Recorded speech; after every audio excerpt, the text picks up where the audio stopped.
नमस्कार मित्रों, मैं एस के प्रसार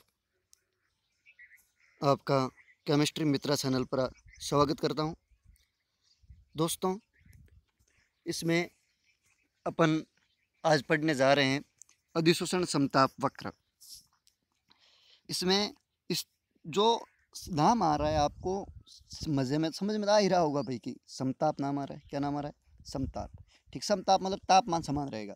वो ऐसा वक्र जिसमें तापमान क्या रहेगा? समान रहेगा। ऐसा ग्राफ जिसमें तापमान क्या रहेगा? समान रहेगा। ठीक है, अधिशोषण का वो अपने ग्राफ जिसमें तापमान समान रहेगा और दाब और अधिशोषण की मात्रा के मध्य जो ग्राफ खींचा जाएगा और तापमान क्या रहेगा? स्थिर रहेगा। इस प्रकार के वक्र को अपन क्या बोलते हैं? अधिशोषण समताप वक्र बोलते हैं। ठीक है, इसको समझाने के लिए, दिखाने के लिए आपको प्रायोगिक रूप से तौर पे वक्र को दिखाने का जो तरीका है वो इस प्रकार से होगा। ये आपके सामने बना रखा है। ठीक है, इस प्रकार से होगा। इसमें आपको कल मैंने आपको बताया था कि भाई जैसे ये इस प्रकार से ऊपर की तरफ है, ये तो क्या है?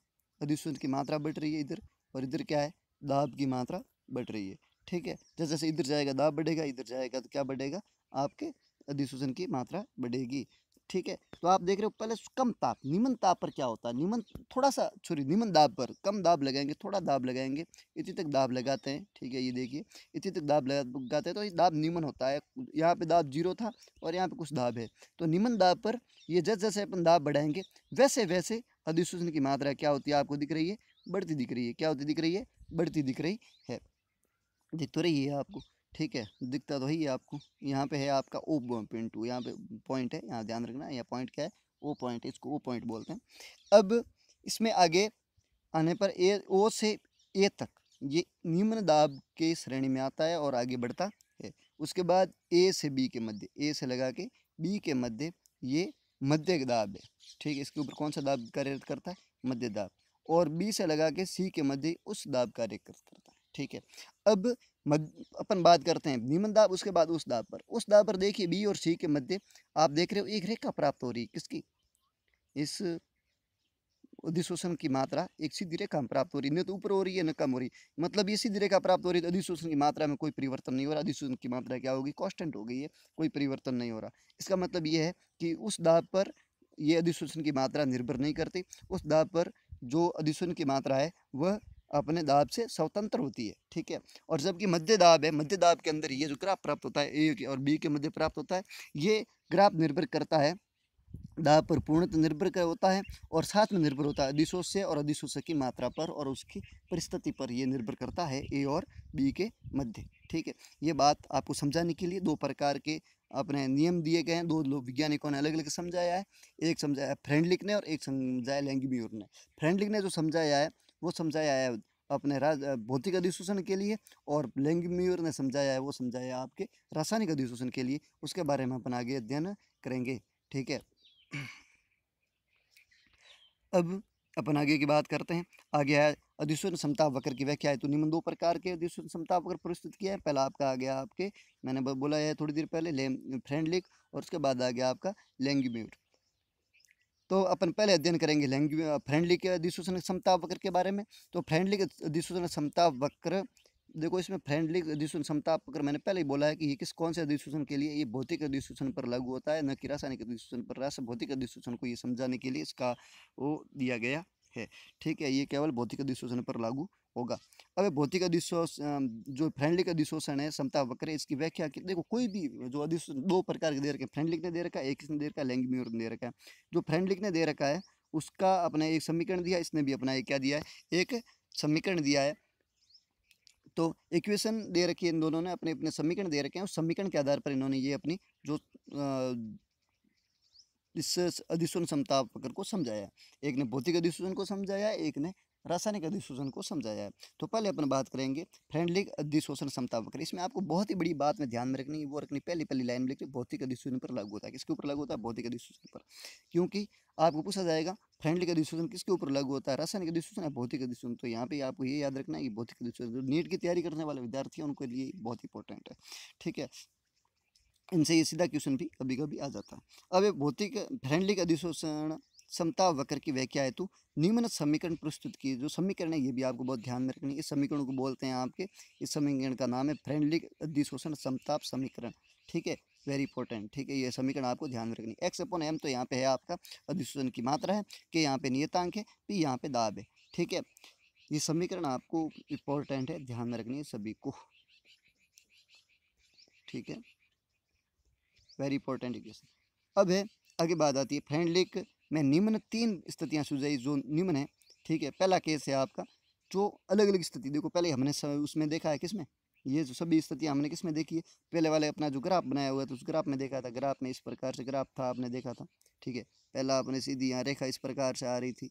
ठीक है, उसके बाद वो रेखा इस प्रकार से होगी, इस प्रकार से कांस्टेंट हो रही थी आगे जाती हुई। ठीक है, तो इसमें 3 स्थितियां सुझाई, 3 स्थितियां पहले थी, तो 3 या थोड़ा समय ग्राफ सही नहीं हुआ इसलिए सब डिलीट कर दिए, साला बन नहीं रहा। ये देखिए,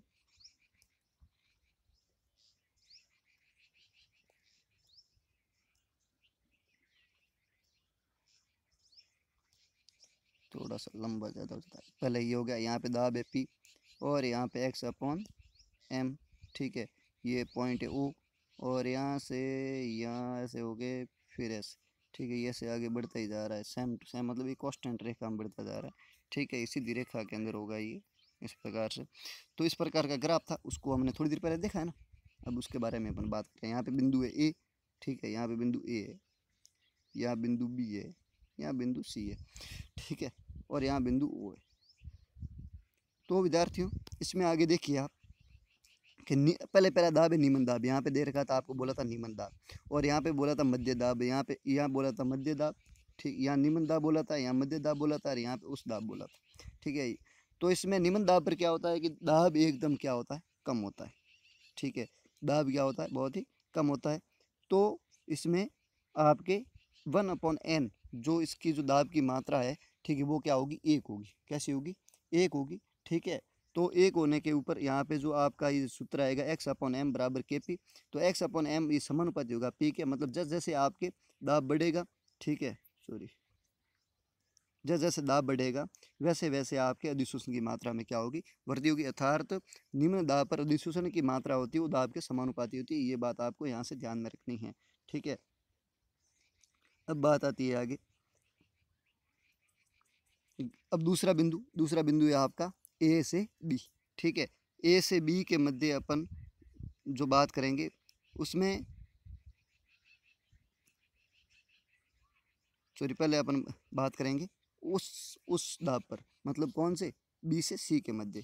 ठीक, उस दाब पर क्या है, एन अपॉन जो 1/n है वो क्या होगा, 0 होगा। क्या होगा, 0 होगा। तो 0 होने पर पी बराबर क्या हो जाएगा, 1 हो जाएगा। पी नोट बराबर हो जाएगा 1, तो 1 हो जाएगा। तो पी का मान हमने 1 ले लिया, तो पी बराबर क्या हो गया, जो x/m बराबर क्या हो गया, के। तो पी का यहाँ पे कोई अस्तित्व नहीं रहा, पी बराबर हो गया 1। तो 1 होने पर पी चाहे बढ़ो और चाहे घटो कोई फर्क नहीं पड़ता।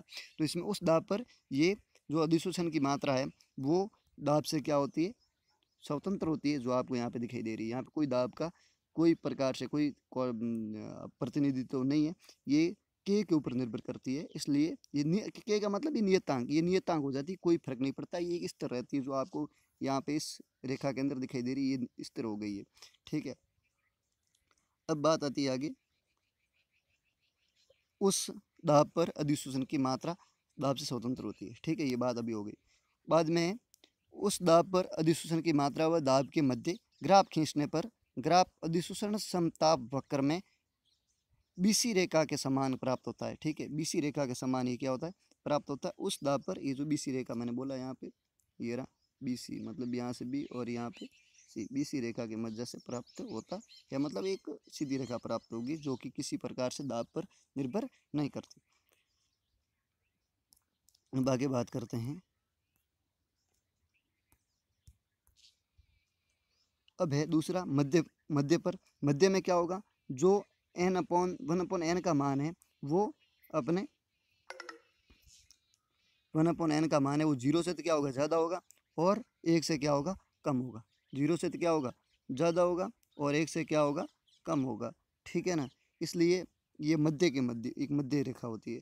ठीक है, तो इसमें x/m है तो k ये n का मान होगा, और इसमें ये सीधी दिख रही है कि x/m का मान है वो p के ऊपर निर्भर करता है। ठीक है, और ये इसके क्या होता है, x/m है वो किसके समानुपाती होता है, p घात 1/n के ऊपर डिपेंड करता है, ठीक है। और दाब व अधिशोषण की मात्रा के मध्य ग्राफ खींचने पर ये समताप वक्र में ए बी रेखा प्राप्त होती है। वो एक भी रेखा हमने पीछे देख रही, इस प्रकार से रेखा थी, ये इस प्रकार से पहले बढ़ रहा था, फिर घट रहा है और फिर समानुपाती हो रहा है। यहाँ से अलग पॉइंट है, यहाँ होगा पॉइंट ए और यहाँ पे बी, इस प्रकार से हमने देखा था। अब है आगे वाला फ्रेंडली अधिशोषण समताप वक्र का लॉग रूप, ठीक है। लॉग रूप के बारे में अपन बात करेंगे। तो एक्स अपॉन एम बराबर के पी 1/n, ठीक है। अब इसका लॉग लेंगे तो एक्स अपॉन एम के आगे लॉग लगा लो और इसके आगे भी क्या लगा लो, लॉग लगाएंगे इन दोनों के। तो के लिए अलग लॉग लगेगा और पी के लिए लॉग लगेगा। इनके मध्य अपने धनायन का चिन्ह आ जाएगा, इनको अपन तोड़ेंगे तो इस प्रकार से नीचे दे रखा है, ठीक है। तो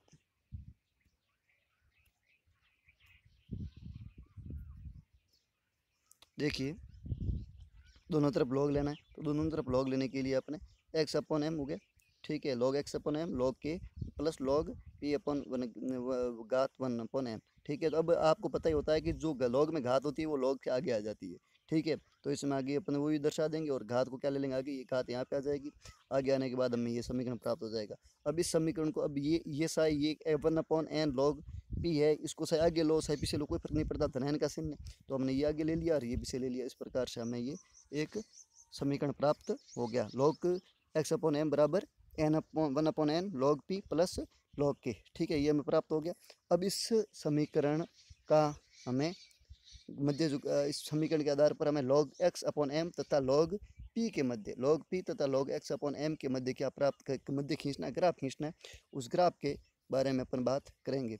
तो आपको पता ही कि जो सामान्य जो ग्राफ खींचा जाता है उसमें वाई बराबर एम एक्स प्लस सी, ठीक है।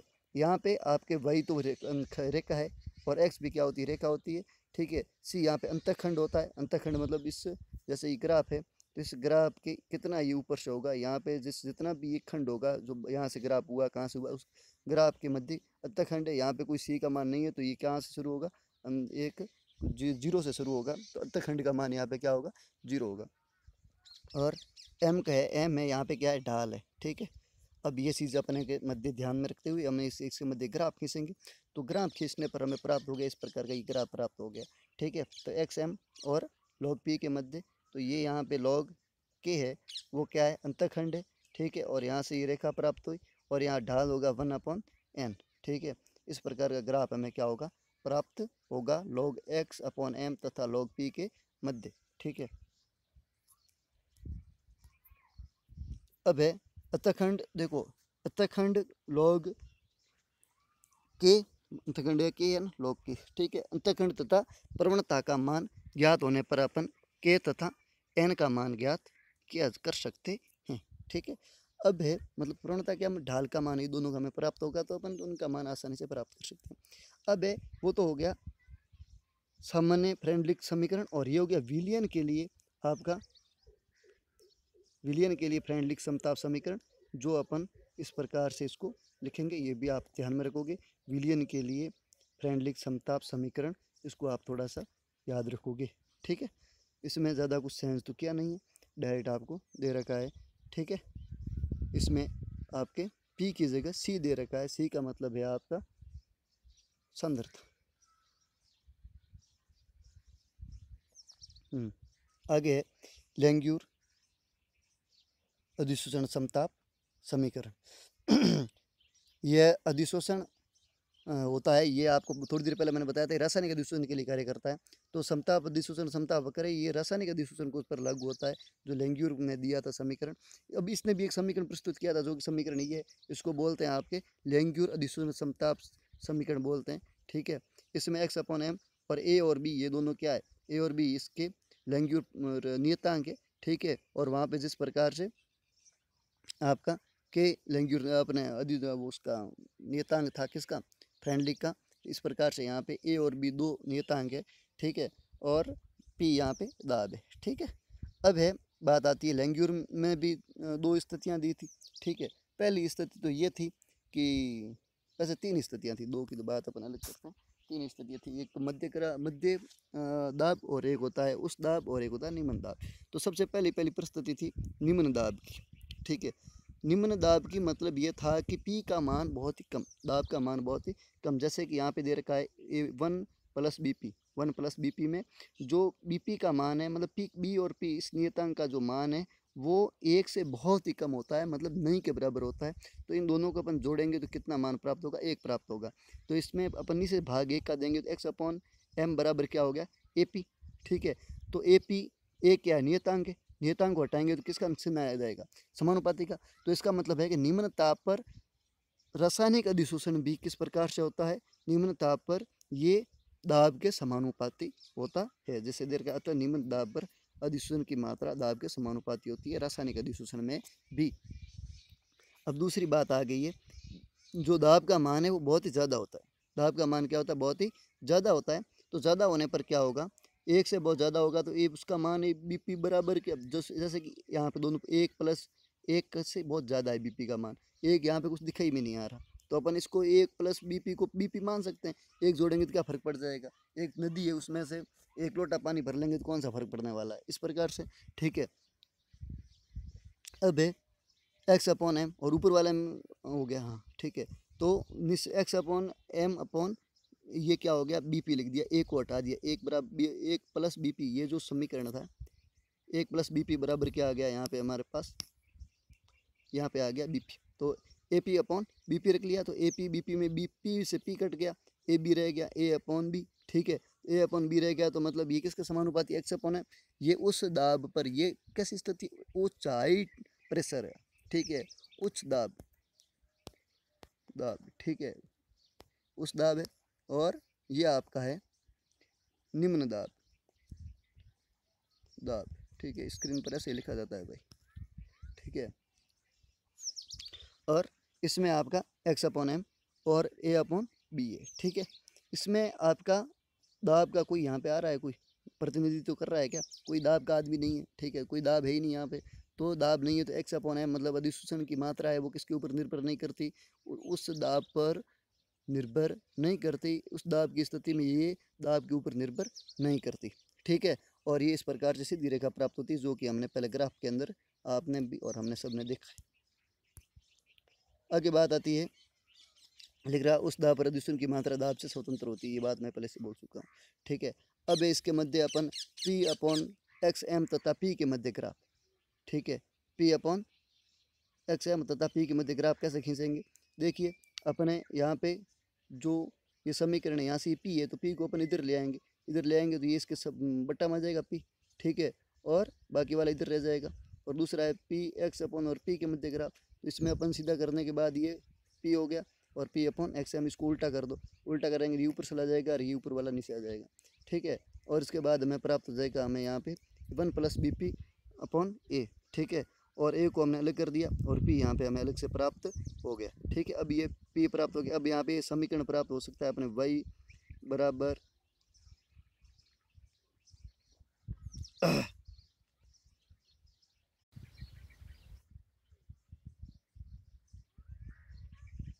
वाई बराबर ये प्राप्त हो जाएगा हमें, यहाँ देखिए M X upon M X plus C. तो देखो यहाँ पे सी वाला ही आगे पी से आगे दे रखा है, एम एक्स पी से दे रखा है, तो यहाँ पे एक्स का एक्स कौन है, पी। ठीक है, एम कौन है, बी अपॉन ए। ठीक है, ढाल का मान क्या है, बी अपॉन ए, और सी का मान क्या है, अंतखंड क्या है आपका, वन अपॉन ए। ठीक है, तो पी एक्स एम ये यहाँ वाला ये वाई वाला ये रहा, और एक्स वाला मान ये जो पैरामीटर है वो ये आ रहा। ठीक है, और यहाँ पे बी, अब जो यहाँ पे अंतखंड रहा ये रहा मान, और अंतखंड हमें ये प्राप्त हो गया। ठीक है, उसके बाद ये ढाल का मान है, तो ए अपॉन बी अपॉन ए हमें यहाँ पे प्राप्त हो गया, बी अपॉन ए ये रहा, बी अपॉन ए ये हो गया आपका एम का मान। इस प्रकार से जो ढाल का मान और अंतखंड का मान हमें यदि हम दोनों प्राप्त हो जाते हैं तो हमें यहाँ पे ए और बी दोनों प्राप्त हो जाएंगे। यदि इसका मान हमें प्राप्त होता है, इसका मान, दोनों का हमें मान प्राप्त होता है, ढाल का मान और इस दोनों का मान हमें प्राप्त होता है, तो अपन ए और बी का मान आसानी से ज्ञात कर सकते हैं।